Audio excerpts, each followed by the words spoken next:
എല്ലാവർക്കും കർത്താവായ യേശു ക്രിസ്തുവിൻ്റെ നാമത്തിൽ സ്നേഹവന്ദനം. നാം വായനയ്ക്കും ചിന്തയ്ക്കുമായി എടുക്കുന്ന വേദഭാഗം വിശുദ്ധ മത്തായി എഴുതിയ സുവിശേഷം 17-ാം അധ്യായം 21 മുതലുള്ള വാക്യങ്ങളാണ്.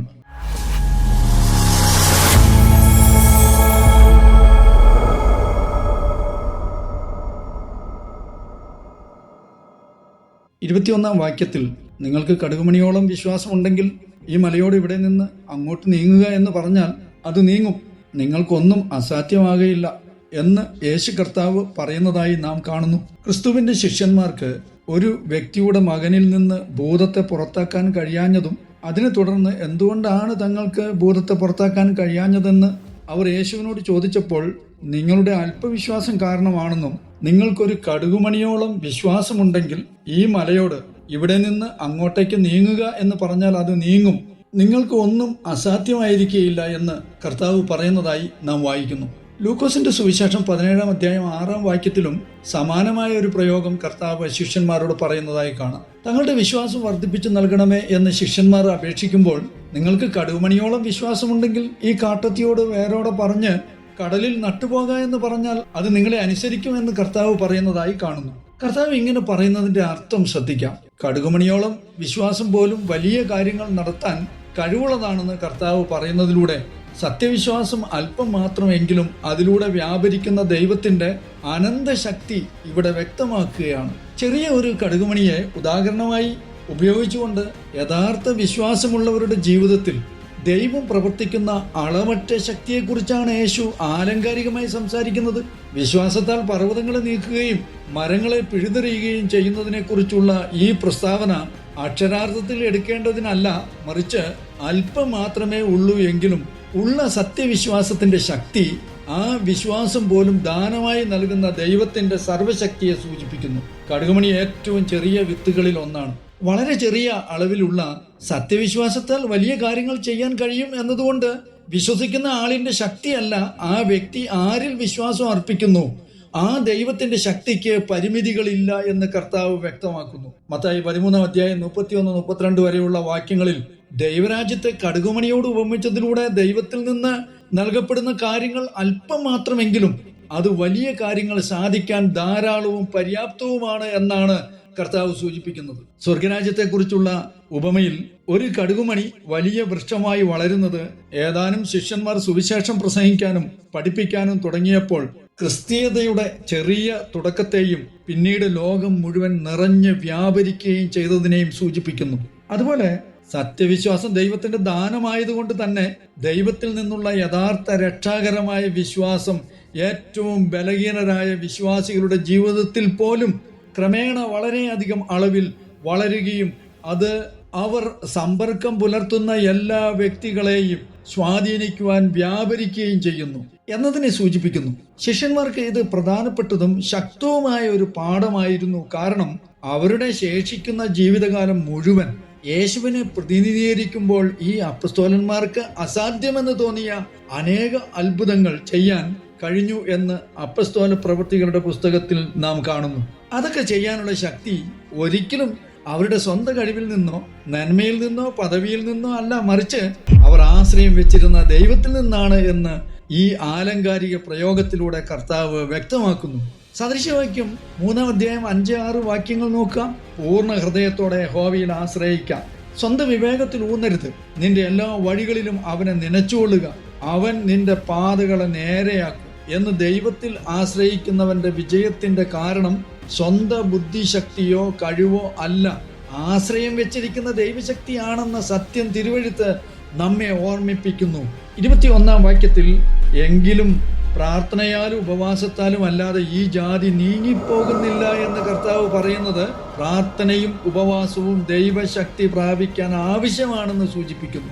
ഇത് ഭൂതബാധയാൽ ഉണ്ടായ ചന്ദ്രരോഗം സുഖപ്പെടുത്തിയതിനു ശേഷം വിശ്വാസത്തിന്റെ പ്രാധാന്യത്തെയും ശക്തിയെയും കുറിച്ച് പറയുമ്പോൾ ശിഷ്യന്മാർ നേരിട്ട പ്രത്യേക സാഹചര്യത്തെക്കുറിച്ച് കർത്താവ് പറയുന്നതാണ്. എങ്കിലും പ്രാർത്ഥനയാലും ഉപവാസത്താലും അല്ലാതെ ഈ ജാതി നീങ്ങിപ്പോകുന്നില്ല എന്നതിൽ ഈ ജാതി എന്ന് കർത്താവ് ഉദ്ദേശിച്ചത് ഒരു പ്രത്യേക തരം ഭൂതങ്ങളെയോ പിശാചിന്റെ വിഭാഗങ്ങളെയോ സൂചിപ്പിക്കുന്നതിനാണ് എന്ന് കരുതപ്പെടുന്നു. മർക്കോസിന്റെ സുവിശേഷം 9-ന്റെ 21 മുതൽ 25 വരെയുള്ള വാക്യം ചേർത്ത് വായിച്ചാൽ ആ വ്യക്തിക്ക് എത്ര കാലം ഈ രോഗം ബാധിച്ചിരുന്നു എന്ന് യേശു കർത്താവ് ചോദിച്ചപ്പോൾ ചെറുപ്പം മുതലേ ഉണ്ടായിരുന്നതായും ആ ദുരാത്മാവിനെ ബധിരനും മൂകനുമായ ആത്മാവേ എന്ന് കർത്താവ് പരാമർശിച്ചതിനാൽ ആ കുട്ടിയുടെ മേൽ ക്രൂരമായി വ്യാപരിച്ച ആ ദുഷ്ട പിശാചിന്റെ തരം എന്നത് സൂചിപ്പിക്കുന്നു. ദൈവവുമായി ആശയവിനിമയം നടത്തുന്നതാണ് പ്രാർത്ഥന.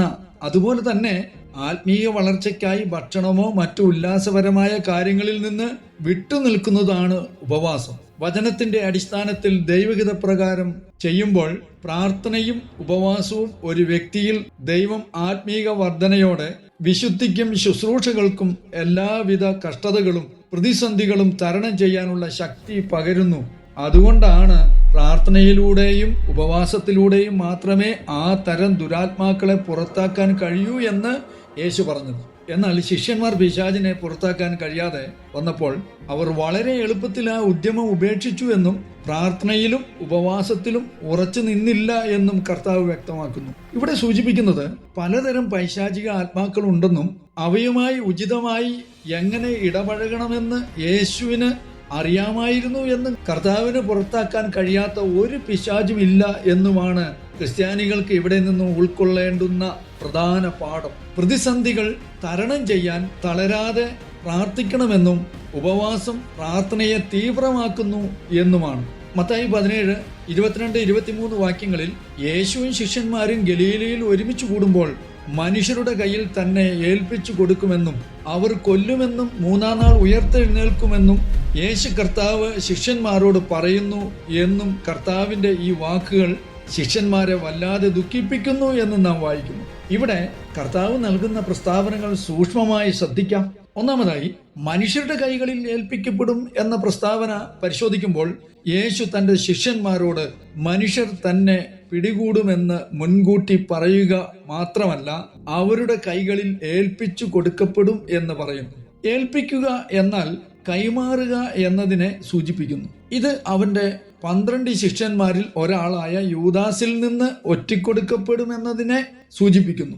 രണ്ടാമത്തെ കാര്യം താൻ കൊല്ലപ്പെടും എന്നതായിരുന്നു. യൂദാസിനാൽ ഒറ്റിക്കൊടുക്കപ്പെട്ട ശേഷം മഹാപുരോഹിതന്മാരും മൂപ്പന്മാരും അവനെ നിയമവിരുദ്ധമായി വിചാരണ ചെയ്ത് മരണത്തിന് വിധിച്ചുകൊണ്ട് അവർ യേശുവിനെ റോമാക്കാരുടെ കയ്യിൽ ഏൽപ്പിക്കുകയും അവർ അവനെ കുരിശിലേറ്റി വധിക്കും എന്ന് കർത്താവ് പ്രവചിക്കുകയുമായിരുന്നു. യേശു തന്നെ കുറിച്ച് മുൻകൂട്ടി പറഞ്ഞ മൂന്നാമത്തെ കാര്യം താൻ ഉയർത്തെഴുന്നേൽക്കും എന്നതായിരുന്നു.